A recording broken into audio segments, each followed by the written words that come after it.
A Eli Oliveira, deixa eu falar. A Eli Oliveira está falando o seguinte, ela está querendo mudar o formato. Eli, deixa eu te falar o seguinte. Talvez você não esteja acostumado. O que está acontecendo? Eu tenho usado esse formato, a Eli está falando. Talvez você esteja acostumado com outro formato. E nesse formato não tem oscilação entre tela e a minha imagem. Vai ficar aparecendo a tela, olha lá, eu vou te mostrar, Eli, olha só. Vai ficar aparecendo a tela e vai ficar aparecendo a minha imagem. Eu sempre tive a impressão de que essa quebra entre aparece, eu posso fazer essa transição aqui no meu software. Aparece a imagem, depois aparece a tela. Essa oscilação é o padrão que o mercado vem utilizando. Eu acho que essa ideia de você não estar me vendo, ainda que eu esteja anotando alguma coisa aqui, porque quando eram aulas presenciais, quando o professor estava anotando no quadro, às vezes até um pouco de costa para o aluno, isso colabora um pouco com a didática. Então, eu tenho usado essa metodologia, vê se você se acostuma, em que eu vou ficar aparecendo no quadrinho, a imagem está que chama cropar a imagem, ela está cropada ali, está me aparecendo, está dentro. E quando eu estiver explicando, você vai ficar vendo na imagem a minha explicação e a imagem ao mesmo tempo. Isso eu acho que colabora bacana com a didática, porque não fica oscilando. Essa oscilação faz quebrar um pouco a sua concentração. Eu sei que o mercado todo vem utilizando isso aí, o mercado dos cursos online. Eu estou tentando, não estou tentando reinventar a roda. Eu estou tentando usar a tecnologia para que fique assim. Então agora eu sei que você está me vendo, mas está vendo a imagem também. Então suponhamos que eu fizesse uma anotação aqui, olha só. Suponhamos, eu vou fazer, olha então ali, olha só para você ver. Você está vendo a minha imagem e eu vou fazer uma seta. Então não vai ter oscilação, tá vendo? Eu vou fazer um desenho aqui, olha, uma bola. Então você vai estar vendo a minha imagem. Tenho usado esse formato, talvez não seja do seu agrado, eu até peço desculpas, mas tem agradado a alguns alunos. Eu acho que é uma questão de hábito, de costume, e aí você vai ver que a didática fica muito melhor porque não fica oscilando tanto. Essa oscilação faz com que o seu cérebro desligue um pouco, de todos na verdade, e aí quebra um pouco o ritmo da concentração. Vamos tentar assim? Vamos tentar essa live de hoje, de repente fica bacana. Mas eu sei que a minha imagem está cropadazinha aqui no canto. Tudo bem? Tranquilo. E aí depois você me dá Eli Oliveira, depois você me dá um feedback do que você achou. A gente vai até o final, você vê o que achou. Se você não achar bacana, eu vou até considerar tal, mas a gente está tentando fazer dessa maneira. Beleza? Vamos fazer desse tempo. E tem mais uma outra coisa. A Nazaré disse que está ótimo tal. Então vocês vão me dando feedback, mas de qualquer maneira ali, obrigado pelo feedback. Você está me falando isso aí. De repente seja uma oportunidade. Se todos não estiverem gostando, né, aí a gente pode até trocar no futuro.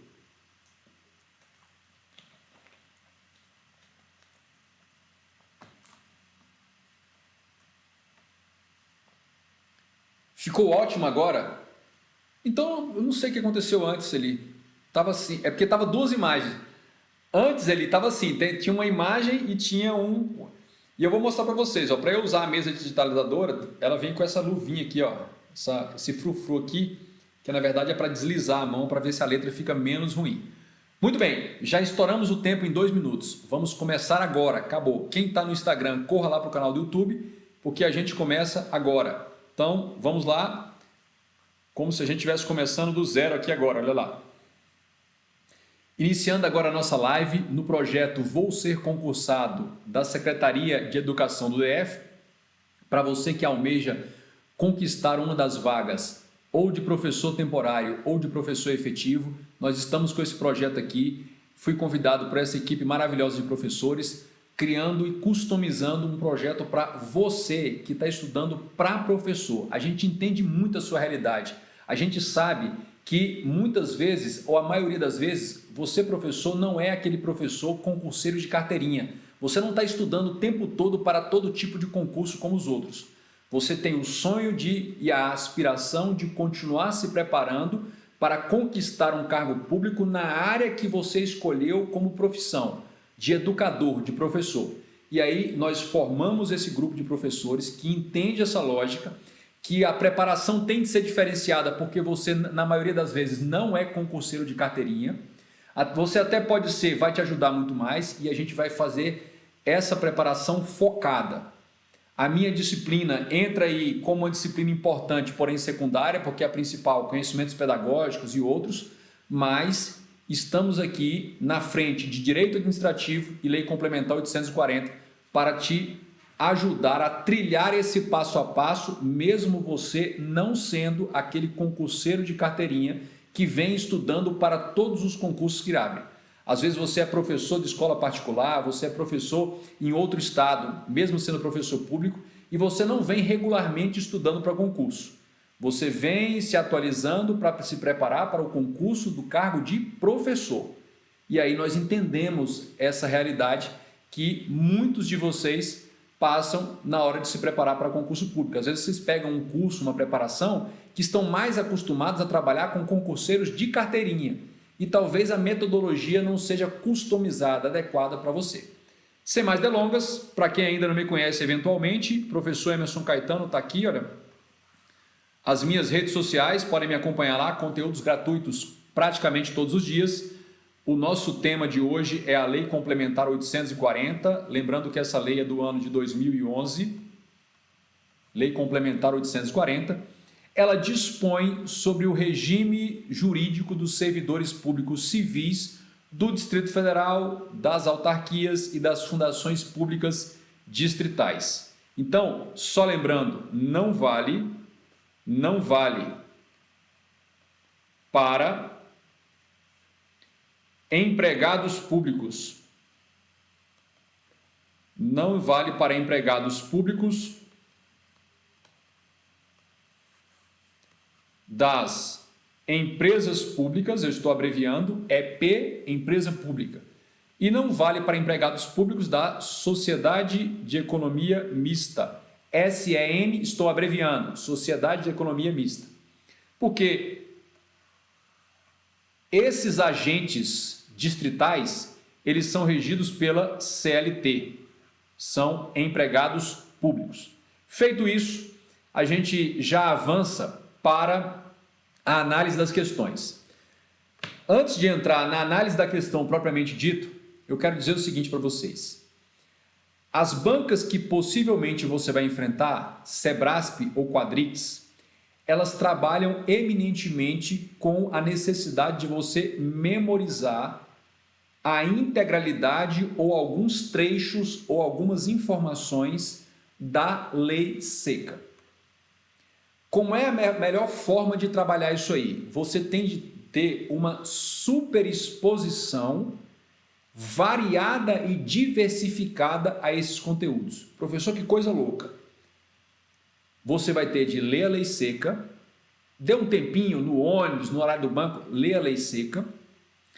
Você vai ter contato com resolução de questões, videoaulas, PDFs comentados. Isso vai te dar a superexposição variada e diversificada ao mesmo assunto. Isso vai garantir o quê?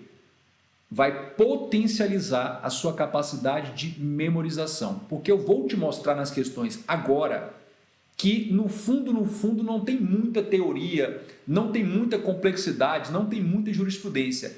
É o texto da lei ou trechos de informações memorizados desse texto da lei. E aí não tem muito segredo, é superexposição ao conteúdo de forma variada, ou PDF, ou videoaula, ou dicas, ou questões comentadas, para que essa reiteração por vários canais de absorção do conteúdo permita que você potencialize a sua memória, a sua memorização desses assuntos. Comigo na tela, a questão número 1. Eu trouxe aqui uma questão da banca Quadrix, do ano de 2018, concurso da CODAB aqui do DF, concurso de assistente técnico em edificações. Muita atenção para o enunciado. De acordo com o regime jurídico dos servidores públicos civis do Distrito Federal, das autarquias e das fundações públicas, julgue o item seguinte. Em outras palavras, o que o enunciado fez? Ele basicamente transcreveu a ementa resumitiva do tema dessa lei. É como se ele te falasse, de acordo com a Lei Complementar LC 840 de 2011. Em outras palavras, o enunciado diz, eu quero que você julgue o item abaixo de acordo com as regras da Lei Complementar 840. Qual é um outro nome que pode ser dado a ela? Regime jurídico dos servidores civis do Distrito Federal, das autarquias e fundações. É sinônimo de Lei Complementar 840. Beleza. E aí a gente vai para a análise do item. O item diz: para fins de acumulação remunerada de cargos públicos, presume-se como de natureza técnica ou científica qualquer cargo para o qual se exija educação superior ou educação profissional, ministrada na forma e nas condições previstas na Lei de Diretrizes e Bases da Educação Nacional. Bacana. Olha, deixa eu falar uma coisa para você. A proposta aqui não é um aulão de exercício de véspera que você vai uma questão atrás da outra, não é isso. É eu te orientar. Essa questão ela é representativa de várias outras questões semelhantes. Ou seja, dentro da Lei Complementar 840 tem alguns temas que são muito queridos pela Quadrix e pelo Sebrasp. Um deles, a acumulação de cargos públicos. O que isso significa?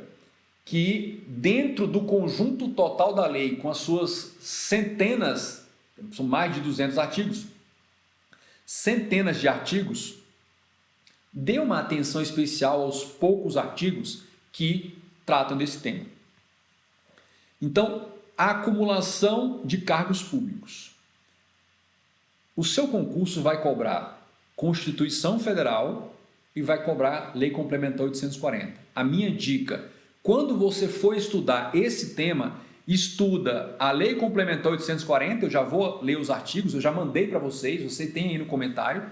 Bacana. Aqui a ideia, gente, não é só negar informação, a ideia é superexposição à informação. Eu te mando o PDF, eu faço na aula, eu boto no slide, é superexposição, é quanto mais, melhor.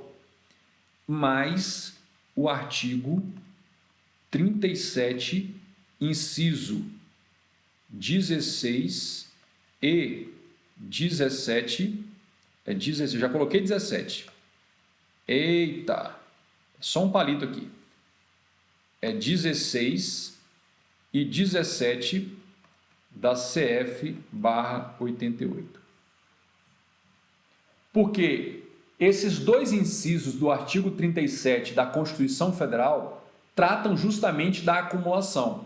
Lá na sua prova ele pode focar em detalhes da 840 ou ele pode cobrar detalhes da Constituição Federal. Por quê? Porque a própria Lei 840 não pode estar desconexa ou desconectada com o que diz a Constituição Federal, é uma questão de constitucionalidade. E aí ele trata de um aspecto importante.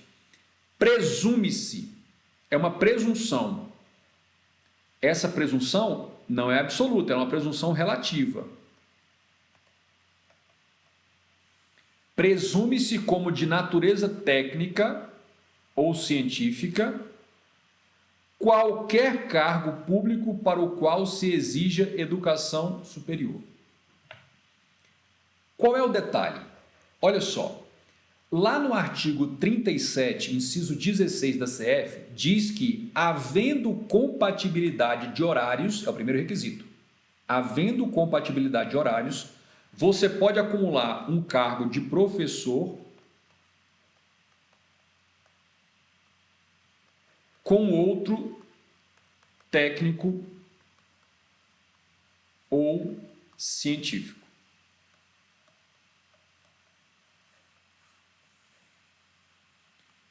O texto constitucional não define o significado de cargo técnico científico. A Lei 8.112 federal, o Estatuto dos Servidores Públicos Federais, a 8.112, não define o que é técnico científico. Então, lá para a área federal, a jurisprudência do STJ teve de definir o que era cargo técnico científico. Aqui para você, no âmbito distrital da 840, a Lei 840 literalmente fez a definição. Porque uma das grandes funções da lei, a lei infraconstitucional, é delimitar e definir os conceitos amplos não definidos na Constituição. A Constituição previu cargo técnico ou científico, mas ela não definiu. Uma das funções da lei infraconstitucional é fazer essas definições. Nem sempre o nosso legislador infraconstitucional, o legislador que edita leis ordinárias, leis complementares, nem sempre ele faz. Mas o legislador do DF, a Câmara Legislativa do DF, fez muito bem, definiu. E aí, definiu como? Olha lá comigo, olha. E aí a gente vai para o texto da lei. Eu quero sempre que você se atente para o fato. Aqui é uma questão que é literalidade do texto da lei. Extraiu-se uma informação crucial para julgar a questão com base no texto da lei. Não vem doutrina, não vem jurisprudência. Preste atenção. Então ele diz, Lei Complementar 840/2011. Olha lá. É proibida a acumulação remunerada de cargos públicos. Essa é a regra. Essa é a regra. Mas tem uma exceção, exceto quando houver compatibilidade de horários. Então, para se enquadrar numa das exceções que permite a acumulação remunerada de cargos públicos, primeiro requisito, haver compatibilidade de horários. Segundo, então compatibilidade de horários está aqui. Segundo, pode acumular 2 cargos de professor. Professor Emerson, eu sou professor concursado na Secretaria de Educação de Minas Gerais. Eu posso acumular com o cargo de professor concursado da Secretaria de Educação do DF? A regra é não. Porém, vamos ver os requisitos. Os 2 cargos são de professor, é o requisito específico. São 2 cargos privativos de professor, independentemente do nível, da esfera, se é estadual, federal, se é em educação primária, educação básica, ensino médio, universitário, não importa. 2 cargos de professor. Eu pergunto, vai haver compatibilidade de horários? Você pode fazer a carga de 20 horas em Minas e 20 horas em Brasília? Professor, mas é Minas, mas é aqui Unai, vai dar para ir e voltar. Então, isso tem de ser aferido na situação concreta. Se de alguma forma der para harmonizar e você, por exemplo, faz manhã, tarde e noite lá em Unai, segunda e terça, e depois você faz manhã, quarta, quinta e sexta, você faz aqui no DF, até daria. Cada situação concreta a gente tem que avaliar. Não é porque é Minas e DF que não dá para acumular por conta da compatibilidade. Tem de verificar essa compatibilidade. É viável? Não vai prejudicar? Então, é isso que nós vemos. Segunda hipótese, cargo de professor com outro técnico científico. O cargo de professor está tranquilo. Pode ser professor concursado federal, de um dos institutos federais, pode ser estadual, distrital, municipal, tranquilo. Pode ser da educação básica, pode ser do ensino médio, pode ser universitário, não tem problema. Agora, qual é a definição de cargo técnico ou científico? O legislador distrital, que editou a Lei Complementar 840, diz: presume-se que o cargo é técnico ou científico quando o cargo exige educação superior ou educação profissional, ministrada na forma e nas condições previstas na Lei de Diretrizes e Bases da Educação.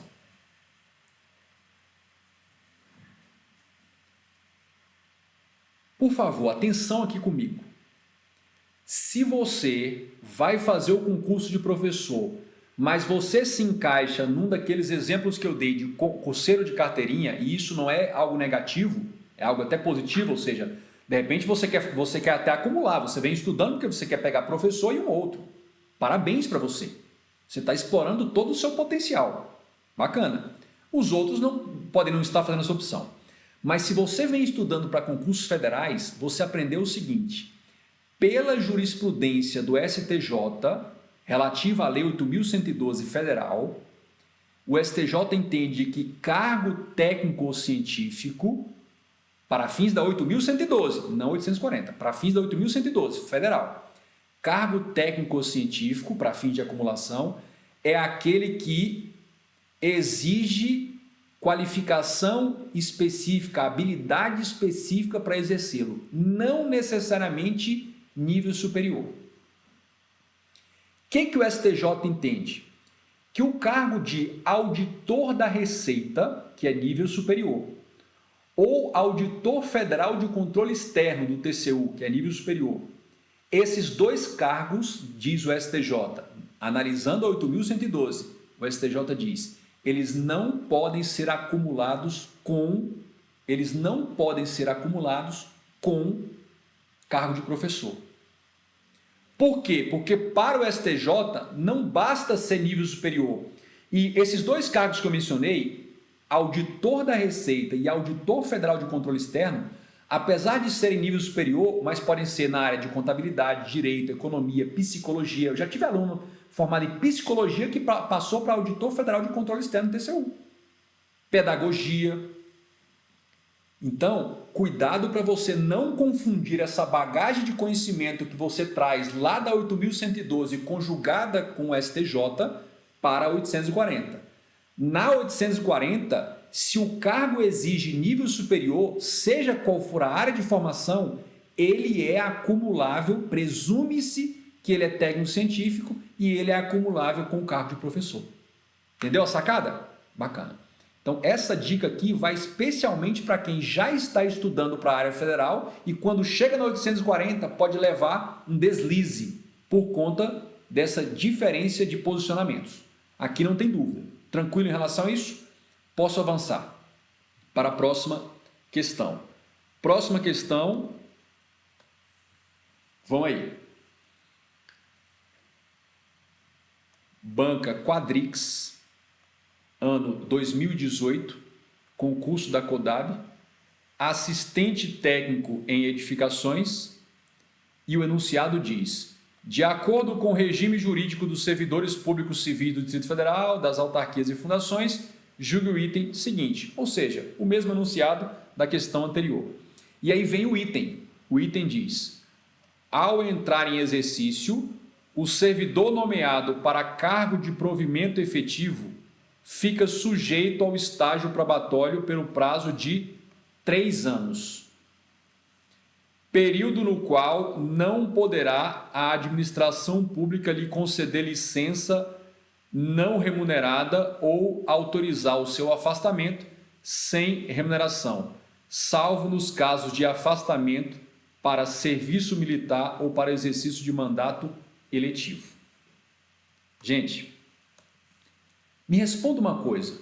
Hoje, esse estudo que estamos fazendo, sexta-feira, concorrendo com live de sertanejos e breganejos, hoje é o dia da prova? Não. Se você não estiver resolvendo uma questão num domingo de prova, a sua análise de questão tem que ir um pouco além de só analisar o gabarito. Olha bem, isso aqui é intelecção e interpretação de texto. Ao entrar em exercício,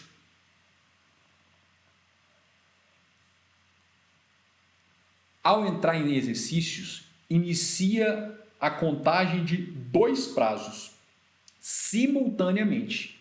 Então, inicia aqui 2 prazos.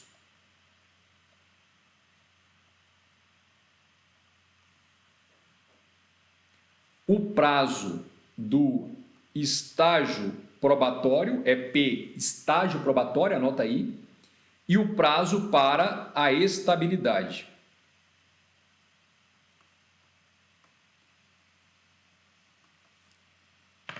Ah, professor, é o mesmo prazo. Cuidado, cuidado. O prazo para estágio probatório pode ser interrompido ou suspenso e o outro continuar? O prazo para a estabilidade pode ser interrompido e continuar do estágio probatório? Tudo isso são dúvidas que surgem dessa questão que a gente vai resolver no estudo teórico.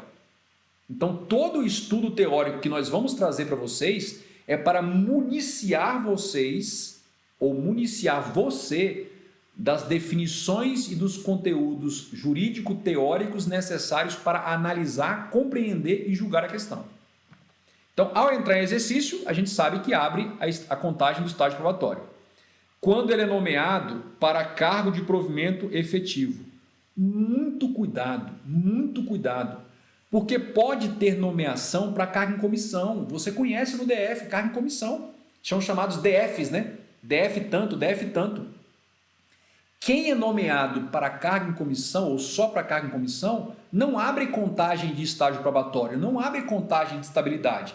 Então, cuidado com a literalidade do texto do item, porque ele pode falar uma coisa, se remetendo, por exemplo, a cargo em comissão ou a qualquer cargo, e você interpretar que sempre tem estágio probatório.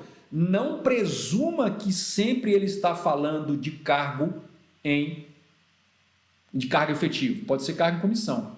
E aí, eu quero te dar uma dica. Anota essa dica no braço, depois você passa para o resumo. A Lei Complementar 840, ela rege efetivos e comissionados. A Lei Complementar 840, assim como a 8.112, em sua maior parte, disciplina, regulamenta ocupantes de cargos efetivos, mas tem alguns dispositivos importantes que disciplinam os ocupantes de cargo em comissão. Então, não é porque ele falou Lei Complementar 840 que necessariamente você vai tomar como verdade absoluta que ele vai tratar de cargo efetivo. Ele pode estar tratando de cargo em comissão. E aí você vai cometer um deslize de premissa interpretativa do texto da questão. Tudo bem? Vamos prosseguir. E aí, ocupante de cargo efetivo, tá ali, ó, cargo de provimento efetivo, vai começar o estágio probatório. O que é? O que é o estágio probatório? Não sabe o que é? Vai no texto da lei e coloque isso no seu resumo. Resume isso em 2, 3 palavras no máximo. Vai transcrever o texto da lei. Mas para você lembrar, estágio probatório é um período durante o qual o servidor vai ser avaliado. Eu colocaria assim, ó, período, avaliação, aptidão, servidor. Eu colocaria 4 palavras. Período, avaliação, aptidão do servidor. Pronto. Colocaria isso no meu resumo. Agora, qual é o prazo? Qual é o prazo? 3 anos. O texto da lei não fala em meses, fala em anos. O texto da Lei 8.112, no artigo 20, fala em meses. Aqui não, aqui fala em anos. Período no qual não poderá. E aí, o que esse item quer? Então, qual é o cerne do item? Cerne, o coração, o core. É possível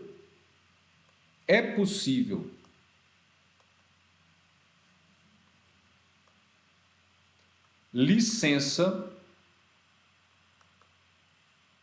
e afastamento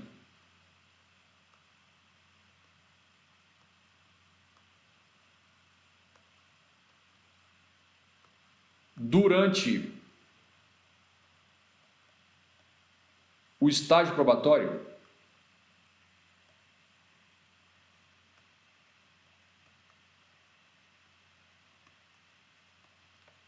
É possível.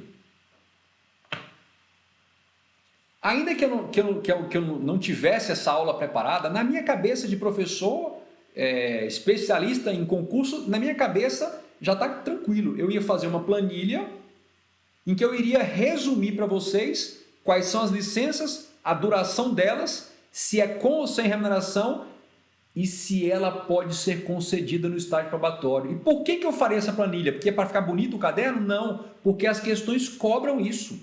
O que se passa no estudo teórico são respostas para demandas das questões. Como é que eu sei isso? Eu sento aqui em casa e fico fazendo questão até ficar cego, até não aguentar mais. para extrair das questões quais são os elementos conceituais, quais são os artigos da lei mais importantes, que mais frequentemente são cobrados nas provas. Tudo bem em relação a isso? Bacana. Então, ele quer saber o seguinte: você, concursado da Secretaria de Educação, e agora eu estou falando só do ocupante, do professor efetivo, ocupante de cargo efetivo, durante o seu estágio probatório, você pode gozar alguma licença? Pode gozar alguma licença remunerada? Calma, tudo isso a gente vai responder. Aqui a gente está fervilhando as informações. E algum afastamento? Existe distinção entre licença e afastamento?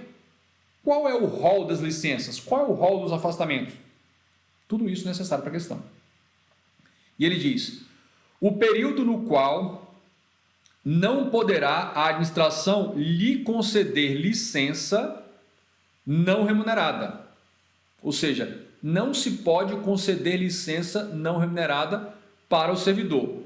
Ou autorizar afastamento sem remuneração, salvo nos casos de afastamento para o serviço militar e para exercício de mandato classista.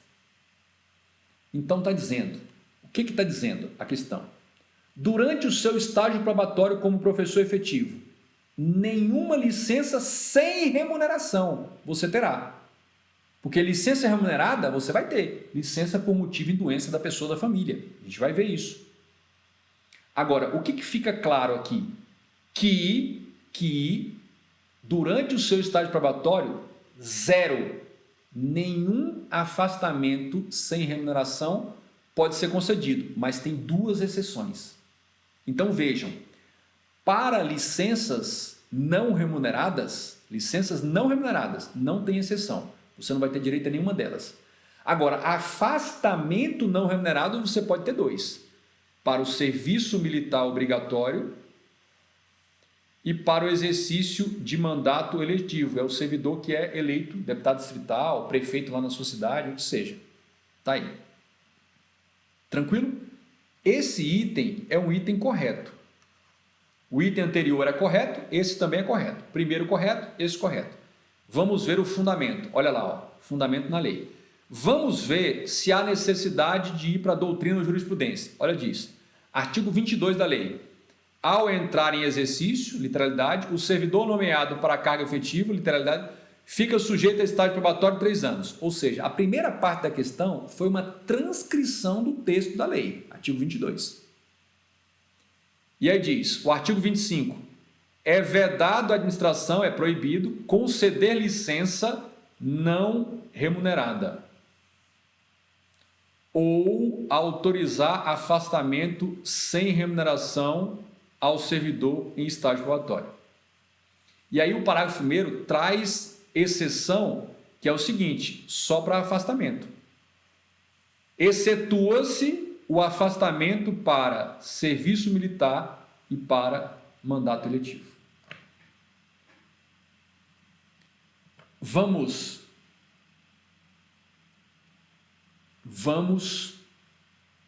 entender a lógica. Licença.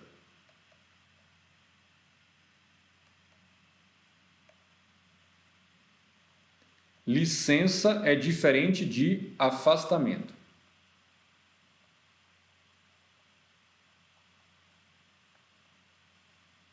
Licença é diferente de afastamento. Licença pode ser com remuneração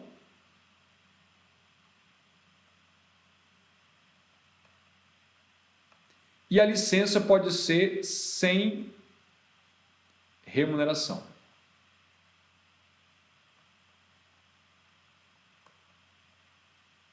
Tá aí. O que o texto da Lei Complementar 840 nos revela? Que nunca se pode conceder licença sem remuneração durante o estágio probatório. Então, aqui, olha, nunca no estágio probatório.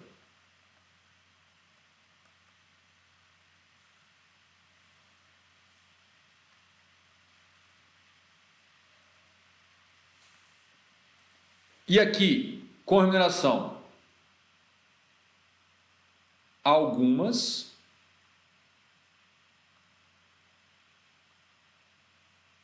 podem,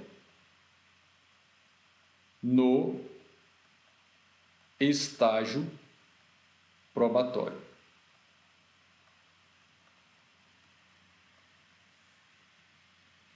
Algumas podem no estágio probatório. Agora, afastamento.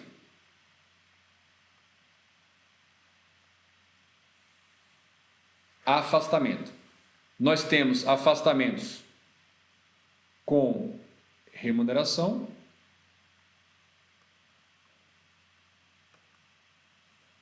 e sem remuneração.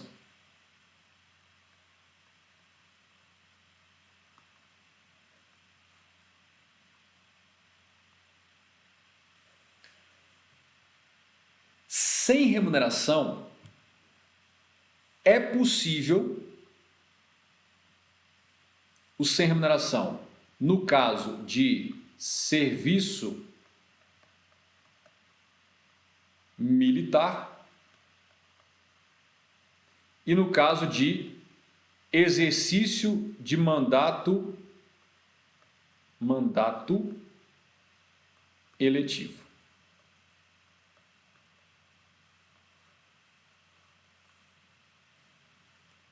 Essas duas hipóteses, afastamento para serviço militar sem remuneração e afastamento para exercer mandato eletivo sem remuneração, podem ser concedidos durante o estágio probatório se observar os requisitos legais.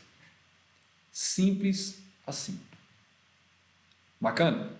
Então, isso é mais uma maneira, a esquematização, após a análise da questão, é mais uma maneira de facilitar e potencializar a sua memorização. Eu já entreguei desde mais cedo o material com as questões e os apontamentos para você ler. Foi um primeiro contato. Agora você repete a informação, é exposta a informação novamente. Isso vai sedimentando a informação dentro da sua memória. É a melhor maneira de você lidar com provas de concurso que cobram basicamente a literalidade do texto da lei. Como é muito extenso, essa exposição frequente e contínua, não precisa ser intensa, 20 horas por dia. O contato permanente, ainda que em pequenas pílulas, curtos de tempo, essa exposição continuada vai fazer você absorver e sedimentar as informações em sua memória de forma muito mais eficaz. Prosseguindo. Então, vamos para a questão número 3. Questão número 3. Agora é uma questão da banca Sebrasp, ano 2020, Secretaria de Fazenda e Auditor Fiscal. Eu tenho para mim que o concurso de Secretaria de Fazenda foi 2014. Vamos colocar aqui, tenho para mim essa dúvida, mas não importa. O que importa é o seguinte, o enunciado diz, o próximo item apresenta uma situação hipotética, seguida de uma assertiva a ser julgada, acerca de atos administrativos. Beleza. E aí diz, servidor público do Distrito Federal exerceu atividade remunerada durante o gozo de licença por motivo de doença em pessoa da família. Ou seja, o servidor comprovou, requereu e obteve uma licença por motivo em doença de pessoa da família dele, porque essa pessoa necessitava dos cuidados diretos do servidor, o que não poderia ser feito concomitantemente ao exercício do cargo. Você não poderia estar em sala de aula ministrando aula e, ao mesmo tempo, cuidando da pessoa que está convalescendo com um problema de saúde, ou por doença, moléstia, ou por um acidente. Beleza. Aí diz, o que se confirmou em processo administrativo disciplinar. Então, instaurou o processo disciplinar e ficou comprovado que o bonitão estava de licença, que é obtida justamente para prestar assistência direta a essa pessoa da família, porque ela necessitava. Ele largou o parente lá, a pessoa da família lá, jogada às traças, e foi trabalhar ganhando remunerado em outro ponto. Fariseu, nessa situação, conforme a Lei Complementar 840 e suas alterações, os dias em que o servidor efetivamente exerceu a atividade remunerada durante a licença serão considerados para todos os efeitos legais faltas justificadas ao serviço público, caso a licença tenha sido concedida sem remuneração. Caso a licença tenha sido concedida sem remuneração. A gente vai ver mais adiante, quando formos estudar para valer mesmo essa lei, passo a passo, os detalhes, artigo por artigo, a gente vai ver que essa licença por motivo de pessoa da família tem um período com remuneração e tem um outro que é sem remuneração. Beleza. Mas o fato é o seguinte, o que a questão quer saber? Olha só, licença por motivo em doença de pessoa da família. Tá aí. Primeira coisa, essa é uma licença prevista na Lei Complementar 840? Você tem essa informação? Ela está prevista lá? Se você tem essa informação, eu te pergunto, quando ela é cabível? Quais são as pessoas da família que, se caírem prostradas, adoentadas, lhe darão direito a essa licença? Primo, sogra, filho, avô, cônjuge. Detalhe, isso está na lei. E aí um detalhe, essa licença, ou durante o período dessa licença, que pode ser com ou sem remuneração. Aí vem outra pergunta, essa licença é com, é sem? Tem período com e tem período sem remuneração? Mais um detalhe, que é a questão. Tudo isso a gente vai tomando nota para ele resolver no estudo teórico, quando você for ler o texto da lei. Durante essa licença, o servidor licenciado pode exercer alguma outra atividade remunerada? Se ele o fizer sendo proibido, se é que é proibido, ele vai sofrer algum tipo de sanção? Vai cortar o ponto? Vai perder a remuneração? Pode perder o cargo? Então, esses são os detalhes. Olha, o servidor efetivamente exerceu, olha aqui, ó, atividade remunerada durante a licença. Largou a pessoa da família às traças e foi exercer atividade remunerada. Isso serão considerados, para todos os efeitos, faltas. Isso serão faltas justificadas ou injustificadas. Ele quer saber esse detalhe. E aí, esse item está errado, porque serão faltas injustificadas, e o texto da lei nos revela isso. Mais uma vez, olha lá, Lei Complementar 840. Lei Complementar 840. E aí, o artigo 134 diz assim, olha, pode ser concedida licença ao servidor por motivo de doença do cônjuge ou companheiro. Olha, quem são as pessoas da família? Cônjuge ou companheiro. Além disso, padrasto ou madrasta. Ascendente são avós, bisavós, descendentes, filhos, netos, bisnetos. Enteado é o Kinder Ovo.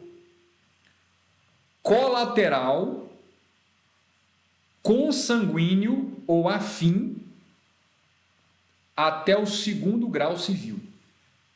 Aí entra os irmãos, cunhados. Cunhado é afim, é colateral afim. Se você está estudando para concurso na área federal, se você já está craque na 8.112, se liga nesse aqui, olha. Nos termos da 8.112, essa licença não pode ser concedida no caso de irmão que caiu prostrado. Essa licença por motivo de doença da pessoa da família, no caso da 8.112, ela não pode ser concedida para o caso de irmão ou mesmo cunhado que caiu prostrado. Por que eu estou fazendo essa advertência? Porque pode ter entre vocês alguém que vem estudando para outros concursos, já está craque na 8.112 e está com essa informação muito consolidada na sua memória e ele acaba aplicando aqui. Então, aqui na Lei Complementar 840 é muito mais amplo, ou seja, a concessão de licença alcança parentes colaterais consanguíneos e até por afinidade, que são, na verdade, os parentes de até segundo grau do seu cônjuge ou companheiro. Fiquem atentos aí. Mediante, olha só, mediante comprovação por junta médica oficial. A junta médica oficial vai comprovar, vai atestar que realmente a pessoa da família requer os cuidados e a assistência direta do servidor para os que se encontra prostrado com problema de saúde. E aí vem o artigo 135. É vedado o exercício de atividade remunerada durante o usufruto da licença prevista. Veja, é vedado o exercício de atividade remunerada, seja ela qual for, durante o usufruto da licença, independentemente de ser a licença com ou sem remuneração. Não importa. O fato é que o artigo 135 é claro. Durante o gozo da licença por motivo em doença de pessoa da família, não se pode exercer, o servidor não pode exercer nenhuma atividade remunerada. Isso está evidente.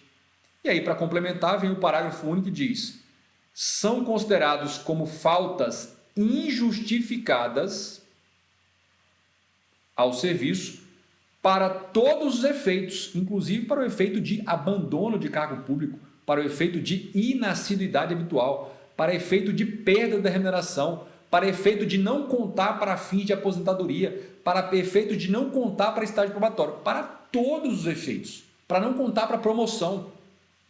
Os dias em que for constatado em processo disciplinar, e o item falava que houve processo disciplinar, o exercício de atividade remunerada durante a licença, ainda que a licença, e aí vem algo que precisa ser destacado aqui, olha, ainda que a licença se tenha dado sem remuneração ou subsídio. Então isso deixa claro, reforçando um outro dispositivo da 840, que essa licença pode ser concedida com remuneração, sem remuneração, a depender da circunstância, a gente vai ver posteriormente. Tudo bem em relação a isso? Tranquilo. Vamos ver como vocês estão. Muito bom. É isso aí. A Flávia falou súmula vinculante número 13, que é o nepotismo, né? Não sei, está meio fora de contexto aqui. Está rolando aí uma... Mas vamos lá, continuando. Então, essa questão número 4, número 3 ficou errada, a gente vai para a questão número 4. Questão número 4. Mais uma questão de Sebrasp, ano 2019, SLU, analista de gestão de resíduos sólidos.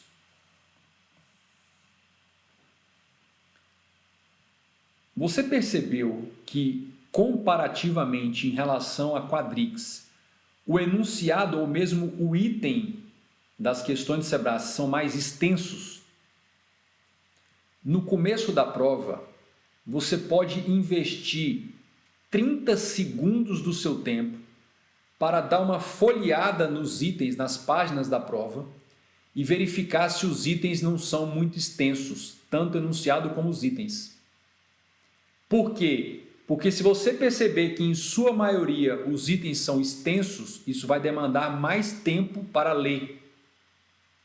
E, consequentemente, quando o item é mais extenso, exige mais releitura, porque às vezes você se perde no meio do item. Como atacar esse desafio? 1. Já vai lendo e já vai circulando os termos centrais para você se relocalizar mais rapidamente. Uma dica. Segunda dica. Não fique muito tempo remoendo para tentar responder o item, porque vai faltar tempo ao final na hora de passar as respostas para o gabarito. Então se liga, isso tem a ver com a macroestratégia do dia da prova. Invista meio minuto, 1 minuto para ter essa noção, esse referencial de que tipo de desafio você vai encontrar, não do ponto de vista do conteúdo, mas do ponto de vista do tempo e da extensão das leituras que você fará para analisar os itens. Tudo isso conta, parece coisa mínima, mas candidatos muito bem preparados podem ficar fora dos certames por graves problemas de redação, falta de tempo na redação, e graves problemas por falta de tempo em passar o gabarito para a folha de respostas. Então, dada essa dica, vamos lá. O enunciado: João, servidor público civil estável de autarquia distrital, investido em cargo público que exige nível médio como escolaridade, foi designado pela autoridade competente a integrar a comissão em processo administrativo disciplinar pela prática de infração funcional de outro servidor público em exercício no mesmo órgão.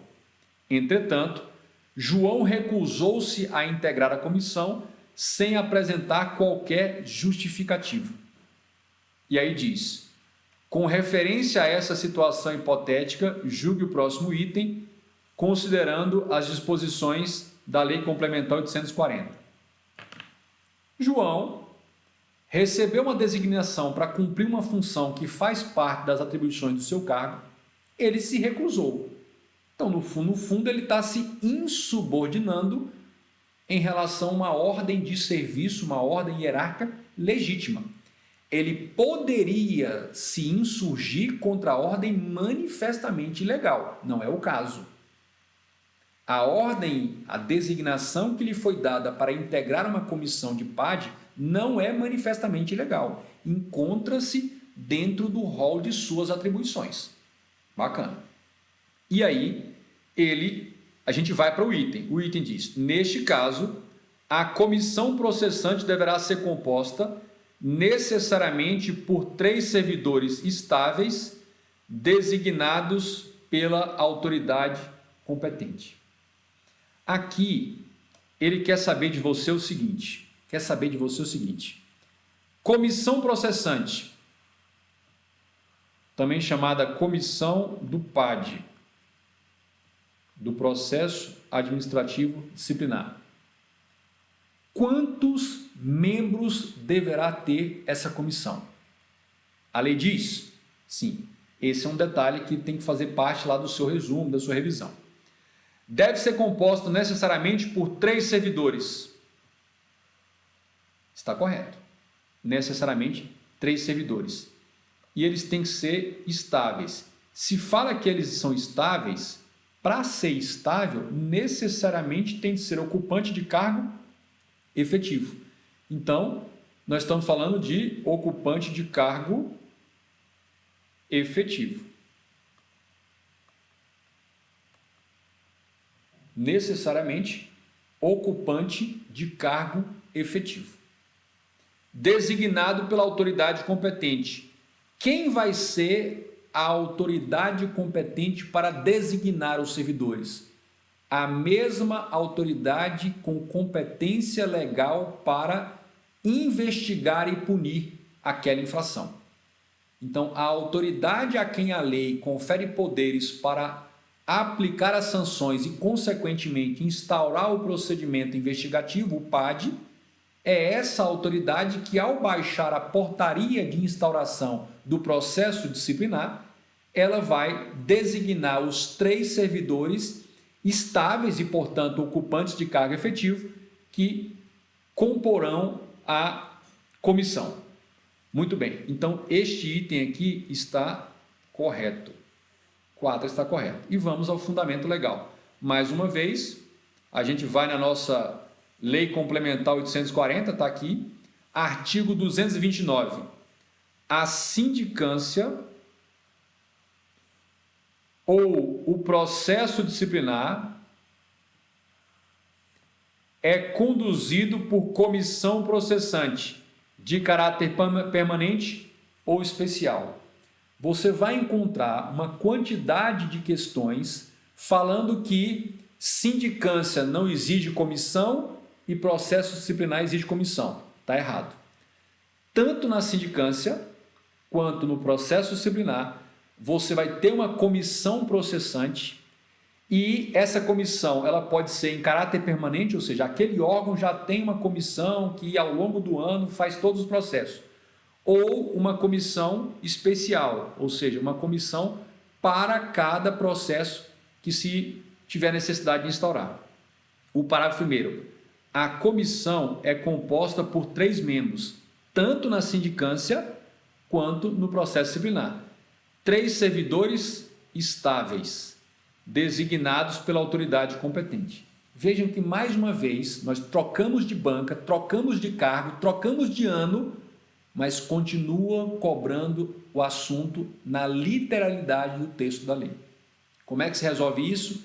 Contínua e superexposição por vários canais, videoaulas, PDFs, leitura da lei seca, esquematizações, esquemas, resumos, para você ir consolidando as informações. E muita resolução de questões. Muita resolução de questões.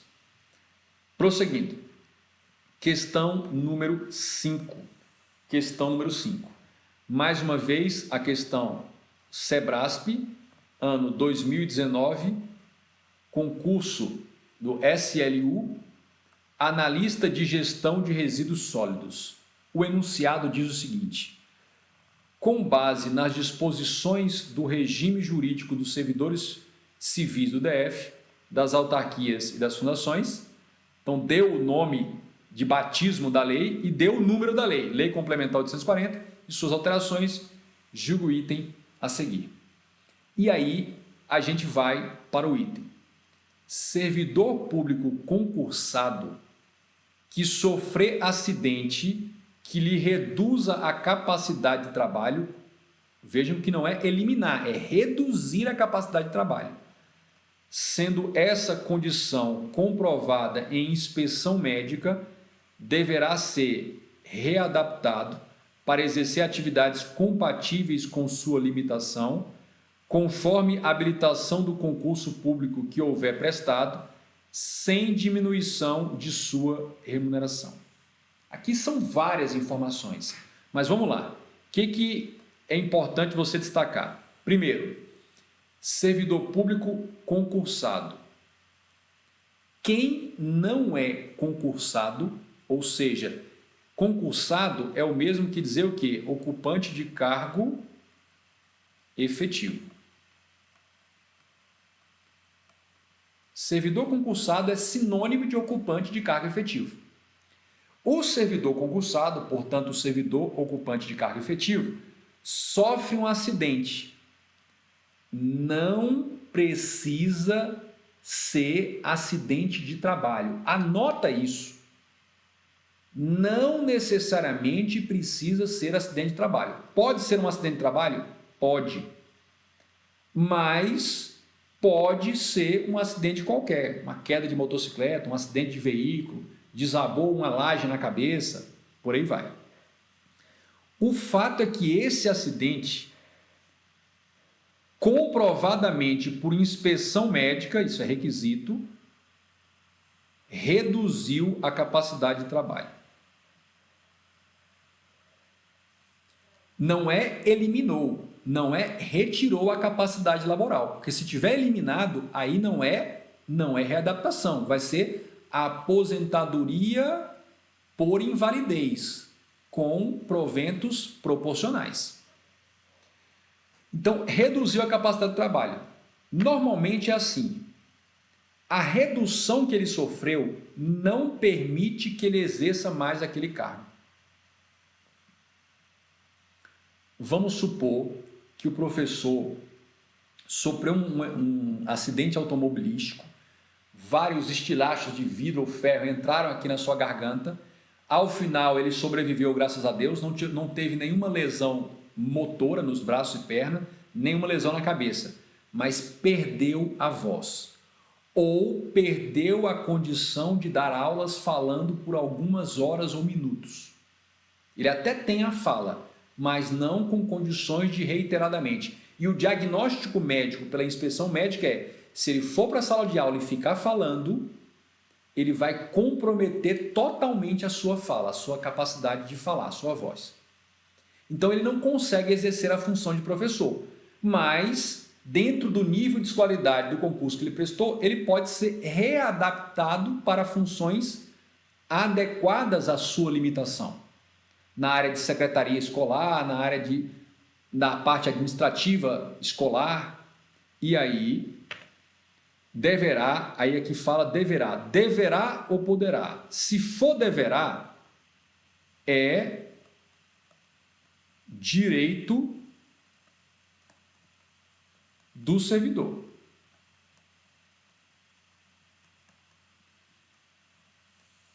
Quando fala deverá, o servidor tem o direito subjetivo de exigir que seja readaptado para um cargo de mesma remuneração, não pode perder a remuneração, com atribuições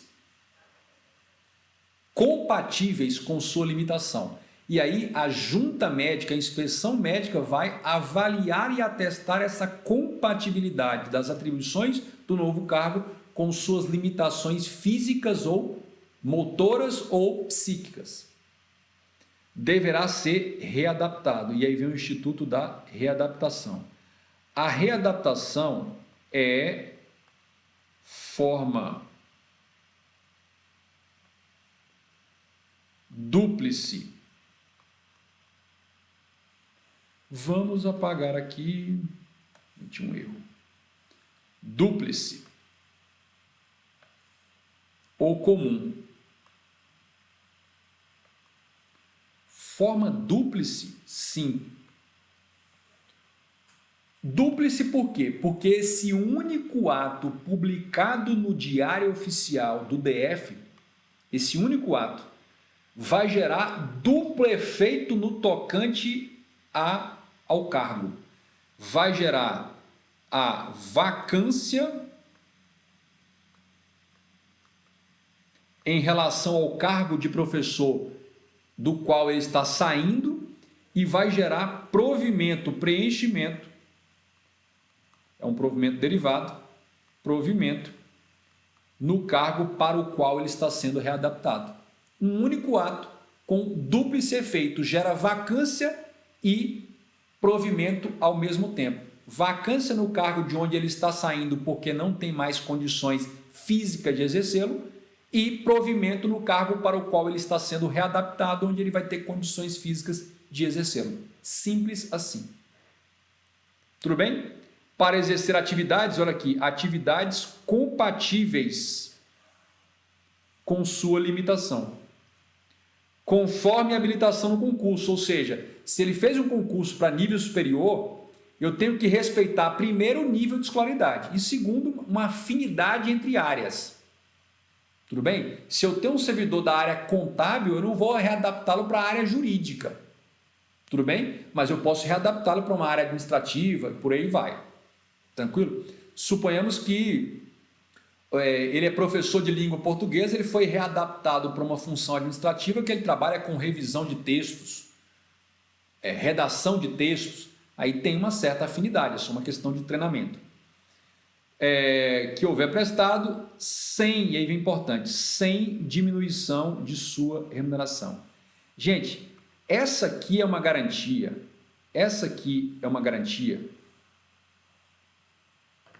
sem diminuição de remuneração. Essa é uma garantia de quem vai ser concursado, por isso que o concurso tem que ser rígido, por isso que você tem que investir. Aluno que não quer investir tempo, que não quer investir recursos financeiros para conquistar isso aqui, ele não merece, desculpa, não merece isso aqui. Porque isso aqui vale mais que dinheiro e aumento. Eu sei que você não quer usar isso na sua vida, você não quer passar por um acidente, não quer passar por uma diminuição da capacidade laboral, mas se você sofreu um infortúnio, isso aqui vai te proteger mais até que um aumento. Porque não vai deixar reduzir a sua remuneração. E quem senta para se preparar para o concurso e não vislumbra o tamanho que é essa garantia, não merece, não tem a perspectiva do quão grande e importante é aquilo que ele quer conquistar. Do quão ele deveria se esforçar, estar aqui com vocês numa sexta-feira fazendo aula, porque isso é importante demais. Vai trabalhar numa escola particular. Trabalhar numa escola particular. Perca a voz. Vê qual é a garantia que você vai ter. Primeiro que não vai ser readaptado. E ainda que fosse colocado uma outra função por uma indulgência do dono da escola, vê se ele vai manter a remuneração. Se liga. Se liga, o mundo não é o teu umbigo. É muito maior. E o que você está aspirando é algo grandioso. Olha o estatuto, isso é lei. Isso não estou inventando, está na lei. Está o texto da lei. Olha aí o texto da lei. Se liga nisso aí, fica atento. Lei Complementar 840. Olha o que textualmente a lei diz. Servidor efetivo. Eu já chamei a atenção, cuidado, ele pode falar cargo em comissão. Ou qualquer servidor, não, é servidor efetivo, que sofrer redução da capacidade laboral. Vejam que lá ele falou capacidade de trabalho, mas o texto fala capacidade laboral. Tá tudo ok? Tudo ok. Sinônimos. Comprovada em inspeção médica. Oficial. Requisito. Devem ser proporcionadas atividades compatíveis com a limitação sofrida, respeitada a habilitação exigida no concurso. E ele diz, o servidor readaptado, então essa mudança, o nome do instituto é readaptação, é readaptado, não sofre prejuízo em sua remuneração ou subsídio. Volto a dizer, essa garantia é uma garantia que vale mais que dinheiro, porque é no momento em que Deus o livre você precisar, dinheiro não vai resolver.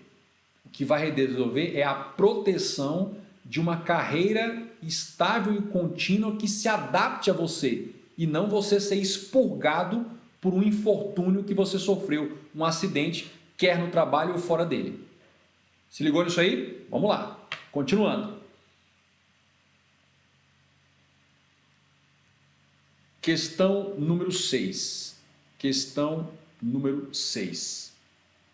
Então a questão número 5 estava correta, questão número 6. A questão 6, ela diz o seguinte. Questão número 6 é uma questão do Sebrasp, 2019, concurso do SLU, analista de gestão de resíduos sólidos. O enunciado diz, com base nas disposições do regime jurídico dos servidores civis do DF, das autarquias e das fundações distritais, Lei Complementar 840 e suas alterações, julgo o item a seguir. O item diz, em caso de servidor público que tenha se acidentado em serviço e necessite de tratamento especializado disponível exclusivamente em instituição privada, o governo do DF poderá ser responsabilizado pelo custeio desse tratamento. Olha, você professor ou professora que vai ser concursado efetivo da Secretaria de Educação do DF, olha essa garantia. Essa garantia, gente, não tem na lei federal. É mais. Às vezes a pessoa acha que ser servidor distrital é menos do ponto de vista de quê, cara pálida? Menos não. Aquela garantia anterior nós vimos que não tinha na lei federal e olha essa aqui.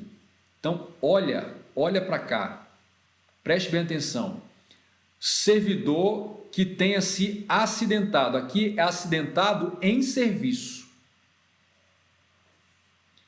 E ele necessita de um tratamento, uma reabilitação, uma cirurgia, uma prótese, um implante que é especializado e não está disponível na rede pública, só na rede privada. A lei garante a esse servidor que ele possa ser tratado na rede privada, no hospital onde tiver um Einstein da vida, um AC Camargo, e o Distrito Federal vai custear isso aí. Ah, mas o DF não... Gente, se isso está na lei e o DF não está garantindo, você pode impetrar um mandado de segurança e o juiz vai forçar, vai arrancar dos cofres públicos do DF para pagar o seu tratamento. Essa é uma garantia que vale o seu tempo de estudo na sexta-feira. A minha aula pode até não valer, a didática não está bacana e tal, mas se esforçar para estudar e passar num concurso que vai te dar essa garantia, aí outros 500. Ainda mais numa crise, você imagina uma crise como essa, em que todo mundo está perdendo os empregos, você, além de poder adquirir estabilidade, adquirir esse conforto, essa paz de espírito, se eventualmente você tiver um problema de saúde sério nesse nível, por um acidente de trabalho. Então, aumenta a proteção, tá tranquilo isso aí. Isso aqui está correto, gente. Olha o fundamento legal. Olha o fundamento legal. Tá aqui, olha. Artigo 276. O servidor acidentado em serviço, aqui é só para acidente de serviço, que necessite de tratamento especializado, seja ele qual for, pode ser tratamento caríssimo, pode ser tratado em instituição privada às expensas do Distrito Federal. E o parágrafo único. O tratamento referido neste artigo constitui medida de exceção e somente é admissível quando inexistirem meios e recursos adequados em instituição pública. Mas não havendo esse tratamento, e muitos tratamentos a gente sabe que não existem no setor público, por exemplo, às vezes próteses, cirurgias mais complexas, aí você vai para a rede particular e ele vai te proteger. Tranquilo assim. Tranquilo assim. Tudo bem? Eu quero saber o seguinte, vocês querem que pare ou continua? Está todo mundo calado, já diminuiu, estava com 100, agora já está só com 30. Me fala aí no chat, continua ou para enquanto eu tomo a minha água aqui? Continua ou para?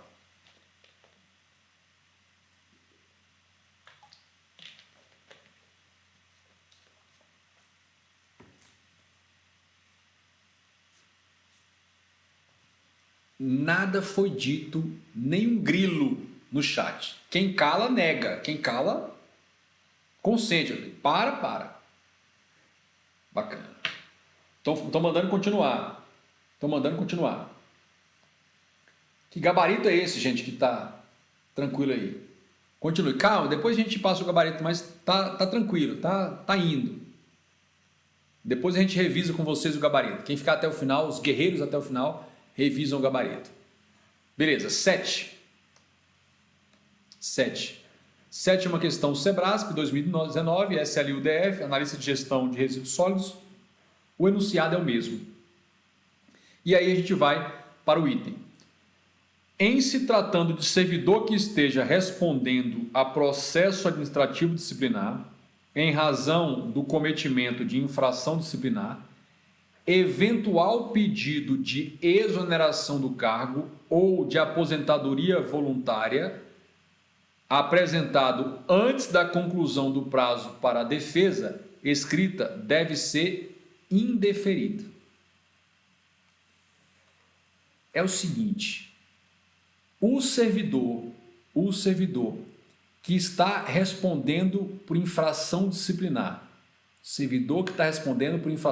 em processo disciplinar, se ele pedir exoneração ou aposentadoria voluntária, vai ter que ser indeferido? Então, olha lá, qual é a situação? Servidor estava respondendo a processo disciplinar. Por quê? Porque ele cometeu infração disciplinar. Nada comprovado ainda, mas ele responde ao processo. E aí diz que ele faz pedido de exoneração do cargo ou então ele faz pedido de aposentadoria voluntária, aquela por tempo de contribuição, apresentado antes da conclusão do prazo para a defesa, ou seja, é antes do prazo da defesa. Escrita. Deverá ser indeferido? Aqui você tem que lembrar que o PAD ele tem 3 fases. Ele tem a fase da instauração,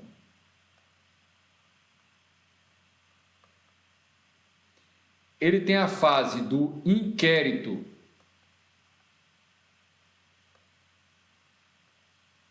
administrativo, o inquérito, e ele tem a fase do julgamento.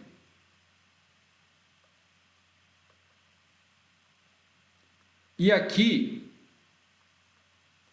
nós temos a etapa da instrução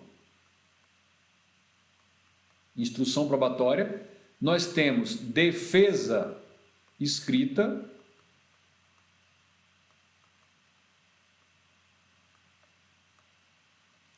e temos o relatório final. Temos o relatório. Beleza. Aí a pergunta é simples. Até que momento ele pode pedir exoneração ou aposentadoria voluntária e pode ser deferido? Isso durante o processo. Então, eu vou colocar aqui para você que o nosso item 7 está errado. Por que ele está errado? Olha o que diz a Lei Complementar 840, no seu artigo 221. Salvo quando autorizado pela autoridade instauradora, é vedado deferir ao servidor acusado, desde a instauração do processo disciplinar até a conclusão do prazo para a defesa escrita, gozo de férias, licença ou afastamentos voluntários, exoneração é pedido e aposentadoria voluntária. Então veja, salvo quando autorizado.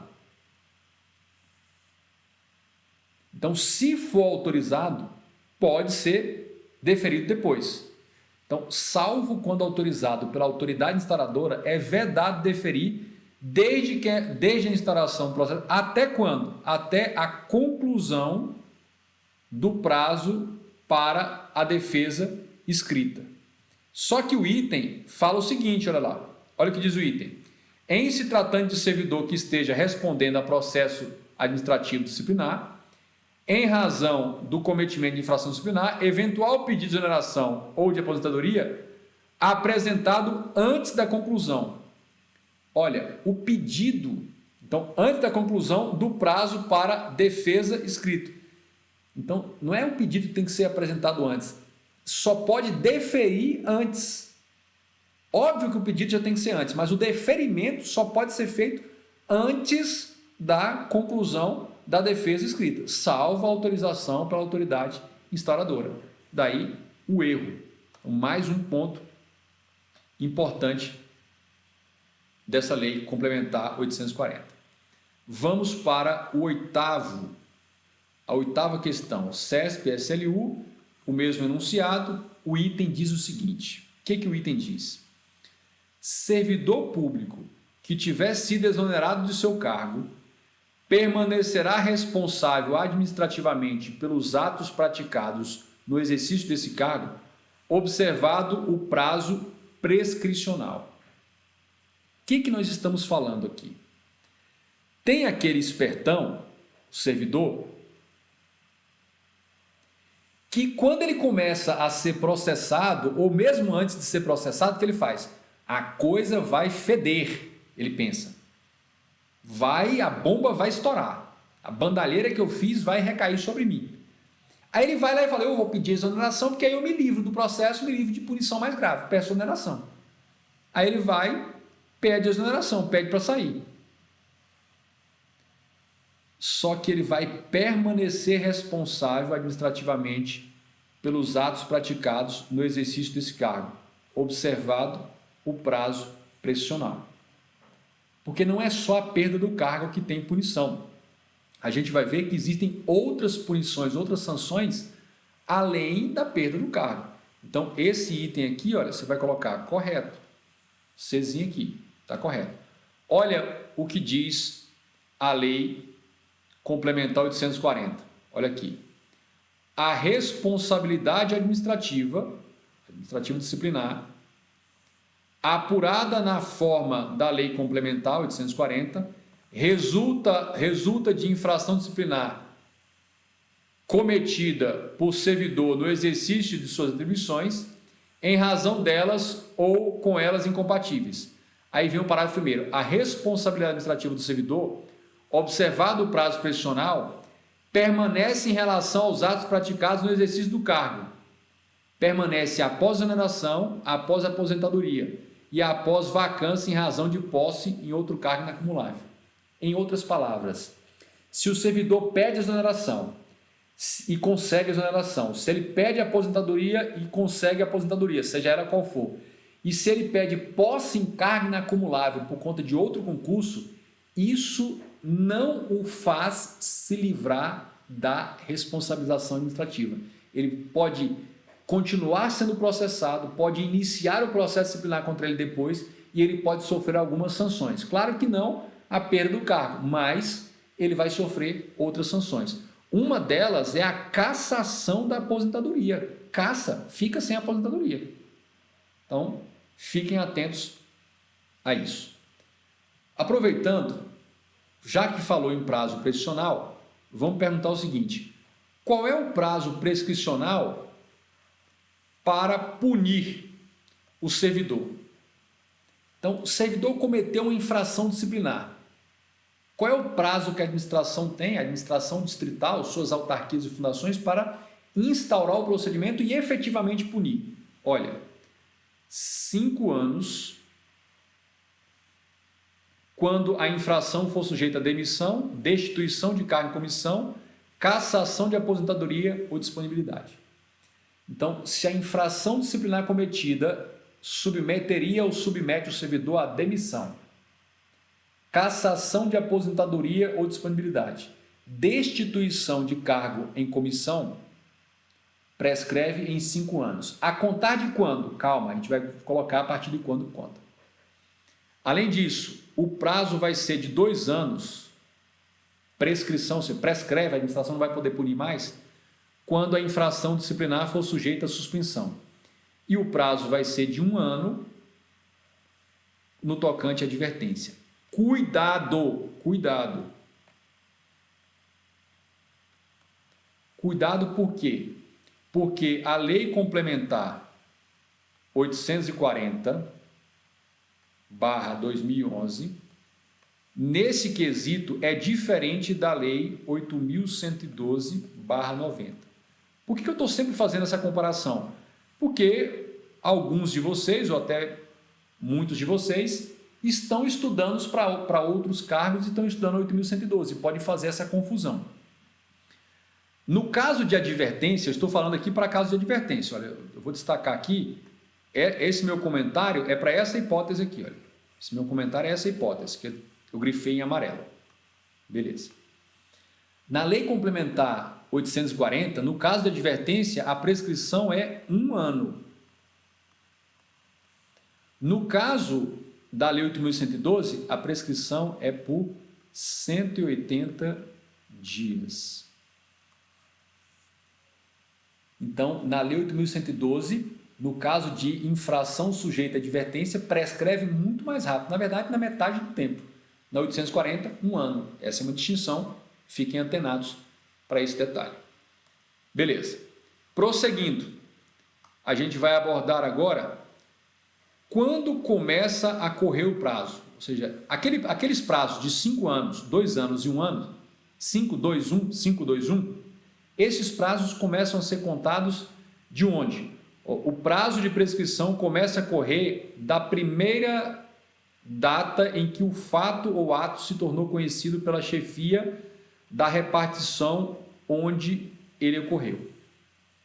Então, no primeiro momento, na primeira data em que a chefia da repartição onde ocorreu o ato ou o fato sujeito à sanção disciplinar, no primeiro momento que ele toma ciência, dali começa a correr a prescrição. Pela chefia imediata ou imediata do servidor, ou pela autoridade competente para instaurar, que são as autoridades. Então, ou seja, quando a primeira autoridade que tenha poderes para punir ou que seja o chefe imediato tomar conhecimento da infração, começa a correr a prescrição. Muito bem. A gente vai agora mais um desdobramento que é o seguinte. Esse prazo, qual prazo? 5, 2, 1. 5 para demissão, para cassação, destituição de aposentadoria, cargo em comissão. 2 para suspensão, 1 para advertência. Tal prazo pode ser interrompido, ou seja, da hora que ele começa a ser contado, ele pode ser interrompido, resetado. Interromper é resetar. resetar. Se é que existe essa palavra. Zerar e começar de novo. Olha o que diz o artigo 208, parágrafo 2º. A instauração de processo disciplinar interrompe a prescrição uma única vez. Olha, tomou ciência que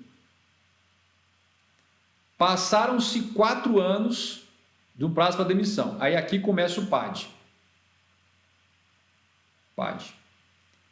Na hora que instaurou o PAD, interrompeu, resetou, e aí começa a contar tudo de novo. Se esse PAD for anulado e instaurar um novo, não reseta de novo. Ou seja, olha aqui, interrompe, reseta uma única vez. E aí, se neste prazo de 5 anos, novamente, você começa a contar, não passar, não sair a punição, está prescrito.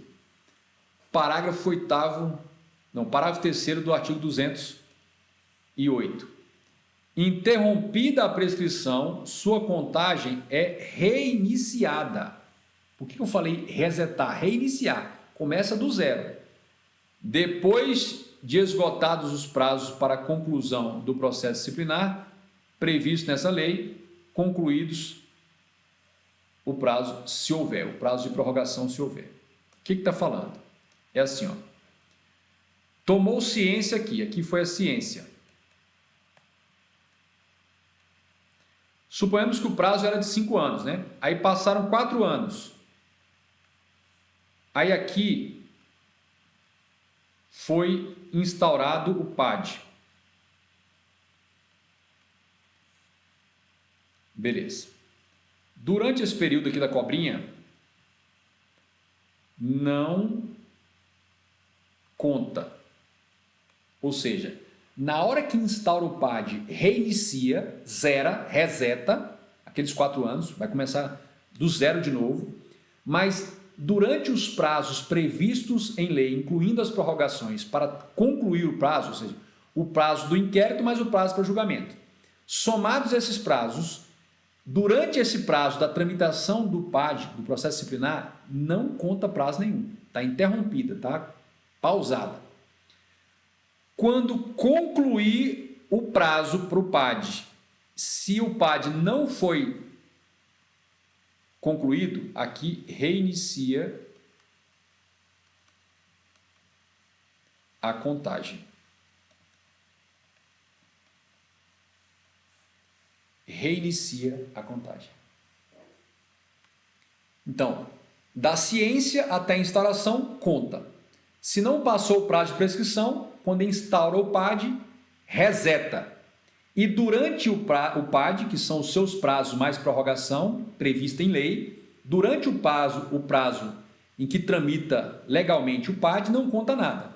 Extrapolou esse prazo e não foi concluído com uma decisão ou arquivamento ou nada, reinicia a contagem. E aí, se não concluir, não julgar até prescrever, prescreve mesmo com o PAD instaurado. Fiquem atentos a isso. E aí, a gente vai para mais um desdobramento, que é o seguinte. Tal prazo, aquele prazo de 5, 2 ou 1, pode ser suspenso? Olha, interromper é reiniciar o prazo. Suspender é pausar. Pausar o prazo. Suspender é pausar o prazo. E aí diz o artigo 208, parágrafo 4º. O prazo de prescrição fica suspenso enquanto a instauração ou a tramitação do processo disciplinar ou a aplicação da sanção disciplinar estiver obstada por decisão judicial. Então, se eventualmente conseguiu-se uma liminar judicial mandando paralisar a instauração, interromper a instauração do PAD ou paralisar a tramitação do PAD, se um fator externo judicial, uma decisão judicial, mandar paralisar a instauração, impedir a instauração ou paralisar o PAD, isso vai pausar, vai suspender a prescrição. E só depois que sair os efeitos dessa decisão é que continua e não recomeça, continua a contagem. Então, prazo interrompido, então vamos colocar aqui, ó, prazo, o prazo pode ser interrompido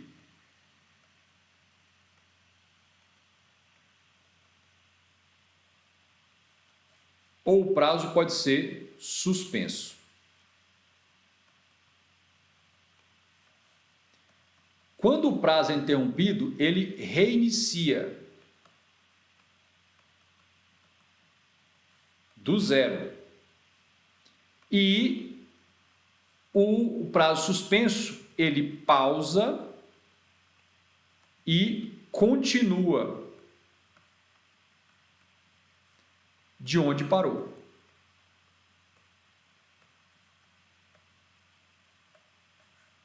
Continua de onde parou. Simples assim, grava isso.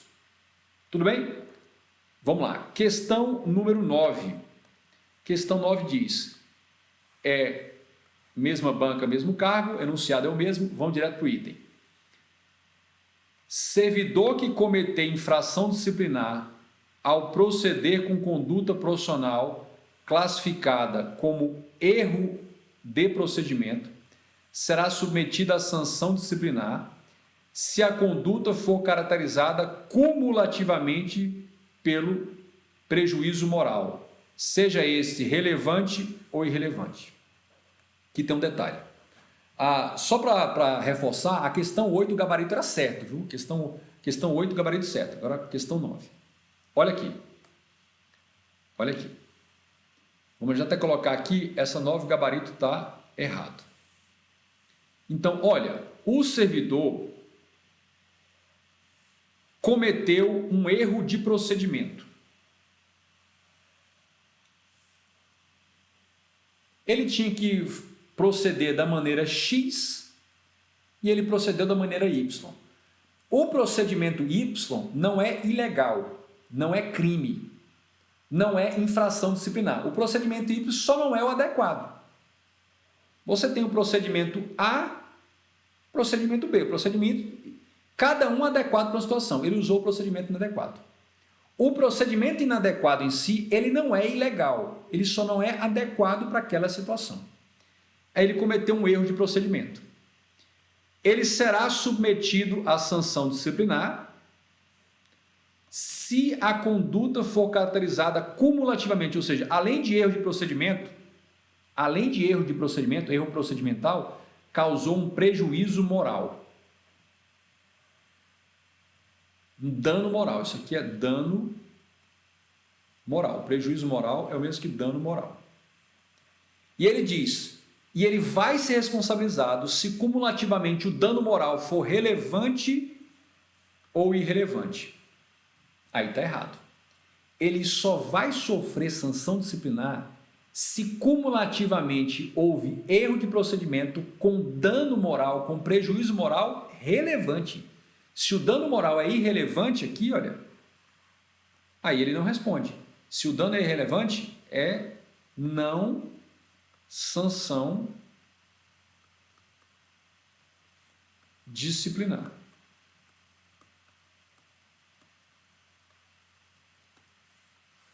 Simples assim. Vamos conferir na lei? Olha o que a lei nos diz.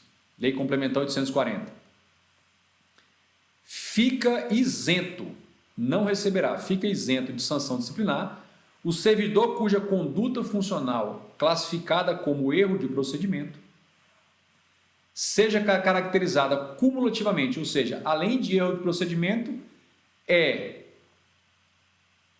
fica caracterizado. Então, ele não vai receber sanção disciplinar se houve erro de procedimento sem dolo. Houve erro de procedimento? Houve. Ele cometeu o erro de procedimento? Cometeu. Mas ele não teve dolo, não teve intenção. Então, não sofre sanção disciplinar.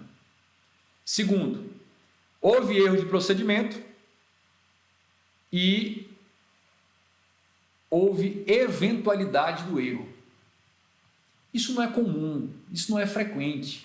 Uma vez, em 15, 20 anos de carreira funcional, cometeu um deslize, uma coisa eventual, esporádica, não vai sofrer sanção.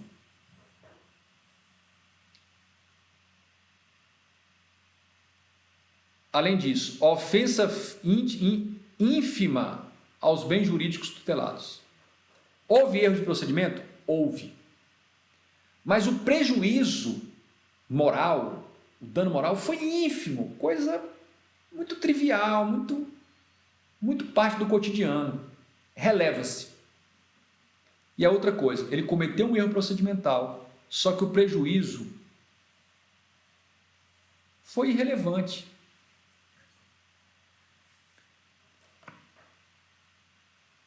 Prejuízo moral irrelevante.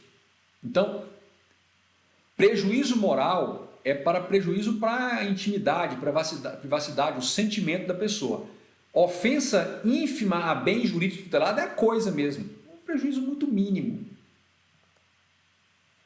E além disso, houve erro procedimental, mas ele vai ficar isento de pena se ocorreu a reparação de eventual prejuízo material antes de se instaurar a sindicância ou página. Ou seja, houve erro de procedimento, houve um prejuízo material, concreto, dinheiro, bem, patrimônio, só que o servidor foi lá e reparou, retificou, consertou, ressarciu antes de instaurar a sindicância ou página. Aí ele não vai ser punido também. Tranquilo. Vamos para a nossa última questão da noite. César Sebrace, analista de gestão de resíduos sólidos, o enunciado é o mesmo, diz assim, olha, o que diz? Então, questão 9 estava errada, vamos para 10 agora. Servidor público estável que esteja em gozo de licença para tratar de interesses particulares poderá exercer outro cargo ou emprego público desde que este seja cumulável com seu cargo ou emprego de origem. Tá certo.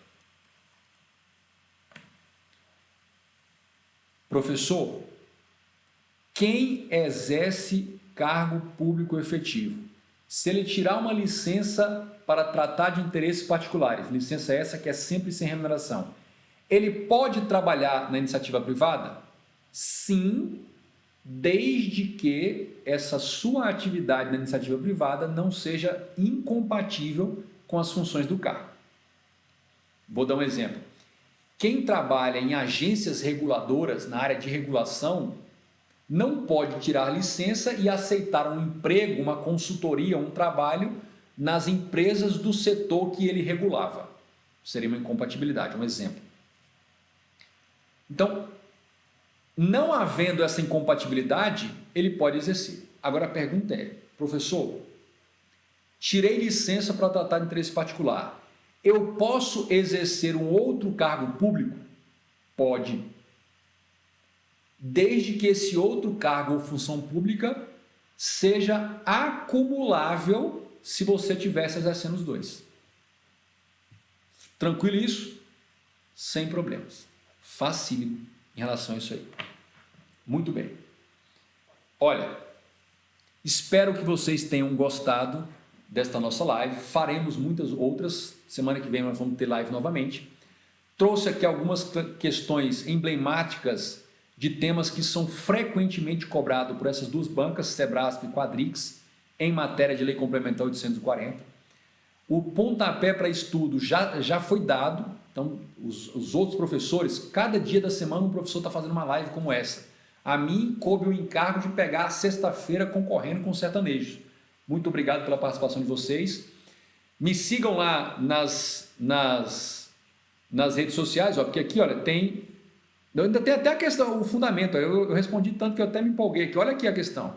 A critério da administração pode ser concedido servidor, licença para tratar de interesses particulares, até 3 anos, olha aqui, sem remuneração. E aí, olha aqui, a licença pode ser interrompida a qualquer tempo. O servidor não pode exercer cargo ou emprego inacumulável. Significa que o acumulável, durante a licença, ele pode exercer. Simples assim. Muito bem.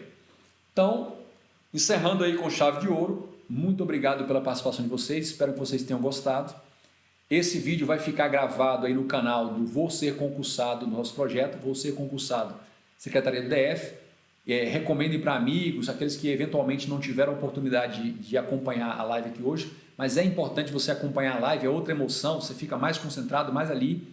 Entendeu? Se você vai deixando para depois, acaba empurrando com a barriga, então acompanhe as lives. Me sigam aí nas redes sociais, tem o meu canal próprio também, o canal do professor Emerson Caetano, que eu faço lives praticamente todos os dias da semana. Então, tem live segunda, terça, quarta, quinta, sábado de manhã, domingo de manhã, então todos com conteúdos aí muito interessantes para vocês e lives como essa, 100% gratuitas. Aproveitem. Muito obrigado pela participação. Tiver algum comentário, alguma coisa, coloque aí nos comentários do vídeo que a gente vai procurar responder para vocês. Um abraço, bom final de semana, bons estudos e continuidade dos estudos. Frequência dos estudos é mais importante até que intensidade.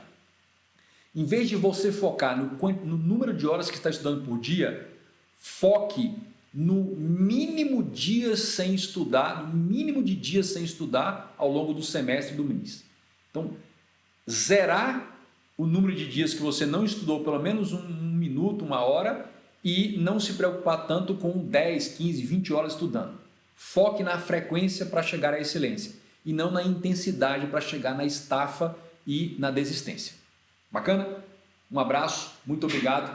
Acompanhe as nossas próximas lives, a live dos colegas aí, Stephanie Gurgel, Klaus Kazenberg, o professor Antoniel, o professor Valério Fernandes e a professora Kessia Montezuma e ainda a nossa musa lá da lei orgânica, que é a professora Josiane. Bacana? Até mais, muito obrigado.